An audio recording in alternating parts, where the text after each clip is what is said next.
Olá pessoal, meu nome é Thiago Tis do canal Graça e Conhecimento e hoje eu estou aqui no Salto Ventoso, em Farroupilha, Rio Grande do Sul. E eu tirei esse tempo para poder conversar um pouquinho com vocês sobre um assunto enquanto eu vou caminhando nessa trilha, tá bom? Então hoje vamos falar sobre o islamismo, sobre muçulmanos e a Bíblia. Isso mesmo, tá? Se você pensou que eu ia falar sobre o Alcorão, tá enganado. Hoje eu quero falar sobre o islamismo e a Bíblia. Se esse assunto te interessou, quero te convidar para ficar comigo até o final desse vídeo.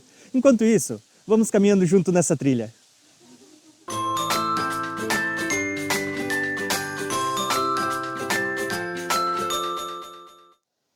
E já que vamos falar um pouquinho sobre o islamismo e a Bíblia hoje, eu quero começar falando alguns dados do islamismo, só para você conhecer uma das que são consideradas as maiores religiões do mundo.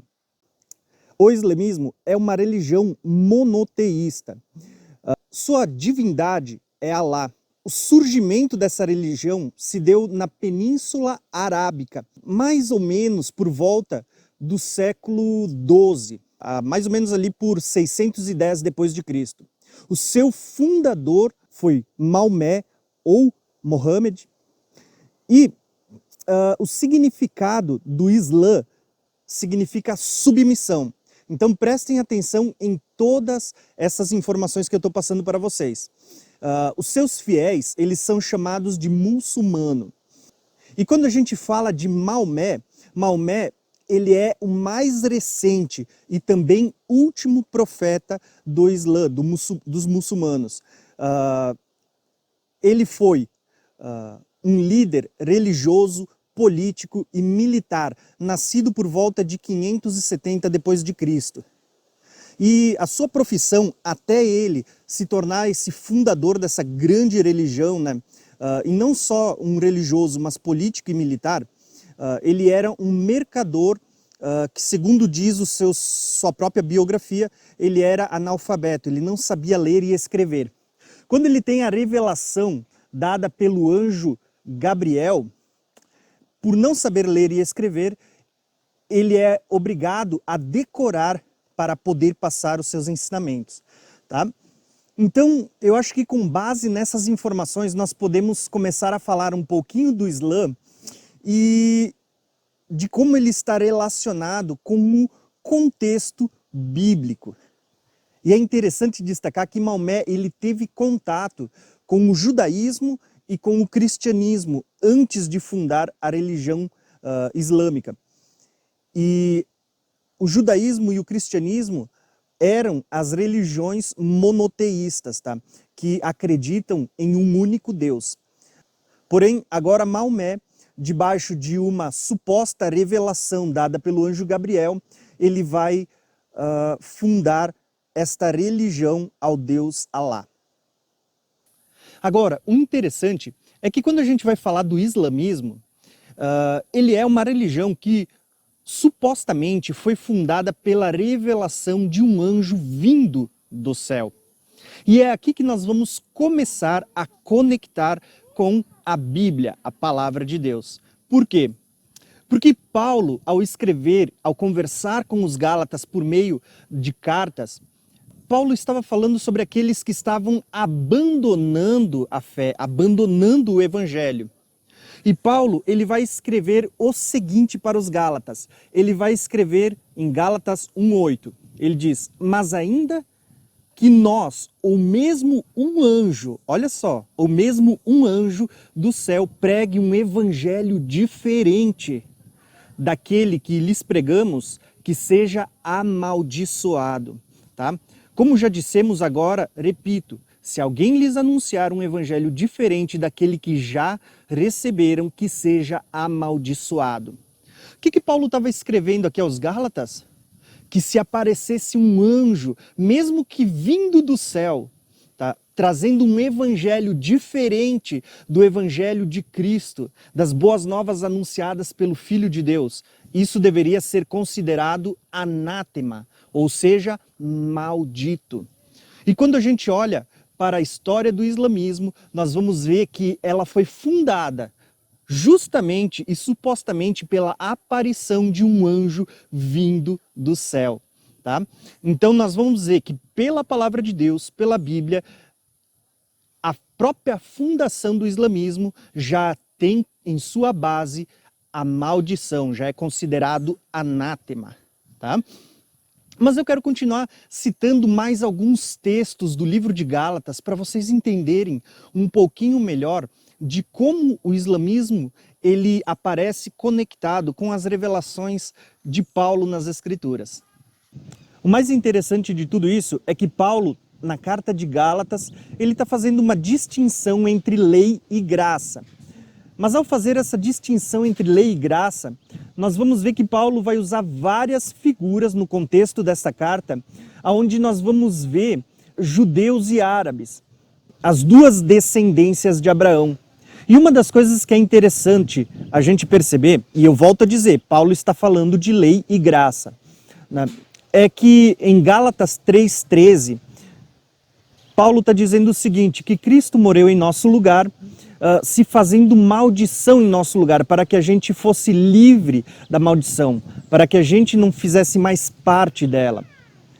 E quando a gente olha para o islamismo, nós vamos perceber justamente isso, que aqueles que foram uma vez chamados para ser livre da maldição por meio de Cristo Jesus, voltam a estar debaixo de maldição por causa deste outro evangelho, né, supostamente revelado pela aparição do anjo Gabriel. Por isso Paulo diz, né, mesmo que nós ou um anjo vindo do céu vos anuncie um outro evangelho diferente daquele que temos anunciado, né, seja anátema, seja maldito. Então ele vai dizer no capítulo 3, versículo 13, e olha só como é precioso isso.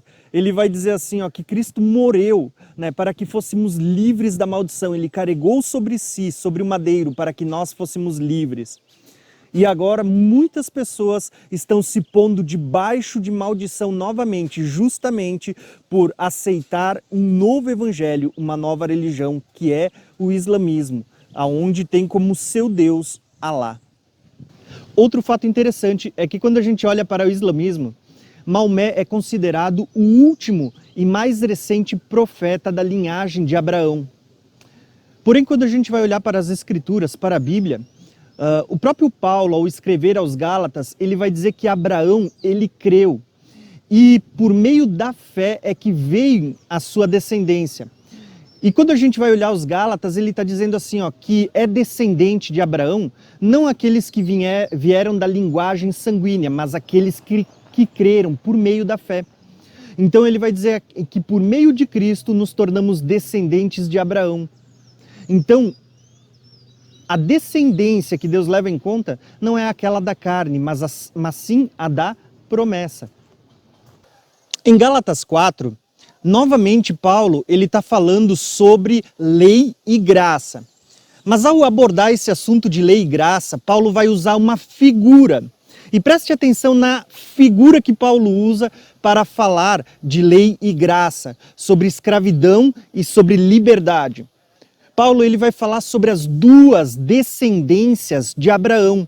Aquela que foi gerada por Agar, que vem Ismael, ele chama de a descendência escrava. Tá? E ele vai falar de outra descendência, que é a descendência gerada por Sara, que ele vai chamar de a livre.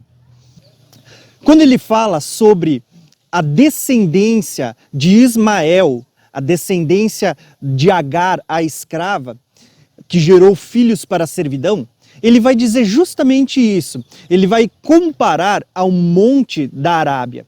Enquanto ao falar de Sara, a que gera descendências pela fé, pela promessa, a livre, ele vai comparar ao monte Sião, tá? Então nós vamos perceber justamente isso. Nós sabemos que o contexto de Gálatas 4, Paulo ele estava falando sobre a lei e a graça, sobre a escravidão e a promessa. E nós sabemos que aí ele estava falando com o povo judeu, certo? E com os gentios. Mas a figura que ele usa por trás, e é isso que eu quero que vocês percebam a ênfase, ele está usando justamente as duas descendências de Abraão. E quando nós olhamos para o judaísmo, o cristianismo e o islamismo, nós vamos ver que as três têm origem em Abraão. O judaísmo se consideram filhos de Abraão na carne. O cristianismo se consideramos filhos de Abraão pela fé, através de Cristo Jesus. E o islamismo também se consideram filhos de Abraão. Por quê? Por causa da descendência de Ismael. Ismael é o primogênito de Abraão. E tanto de Ismael como de Esaú, né, vai surgir os ismaelitas, os edomitas, vai surgir toda aquela descendência árabe e daquelas regiões do Oriente Médio, que hoje, na sua grande maioria, compõem o islamismo, né? Então nós vamos ver justamente essas duas linhagens, tá? E é interessante justamente isso, porque a linhagem que nós vamos ver que é considerada por Deus é a da promessa. Porém, quando a gente olha para o islamismo, nós vamos ver que o islamismo ele vem também de uma linhagem de Abraão. Porém, se nós olharmos num contexto histórico, é a linhagem que perante Deus é considerada como escrava. Tá? É a linhagem sanguínea que foi gerada por uma escrava e que está debaixo de escravidão, debaixo de maldição. E a história da fundação dela mostra ainda mais que justamente aqueles que creem nesse novo evangelho, nesse Deus estranho, ele está justamente debaixo de maldição, porque não é o evangelho anunciado por Cristo. O que eu quero declarar para vocês ao encerrar esse vídeo é: cuidado com qualquer tipo de revelação que não esteja alinhada com as Escrituras. Porque como nós vemos na própria história, olha ali, ó, por meio da revelação, ou uma suposta revelação trazida por um anjo vindo do céu, surgiu uma religião que tem posto muitas pessoas debaixo de maldição. Então, cuidado com as revelações que não estão alinhadas com as Escrituras. Por isso, irmãos, espero que vocês tenham gostado desse vídeo e que ele tenha somado ao entendimento que você já tem das Escrituras.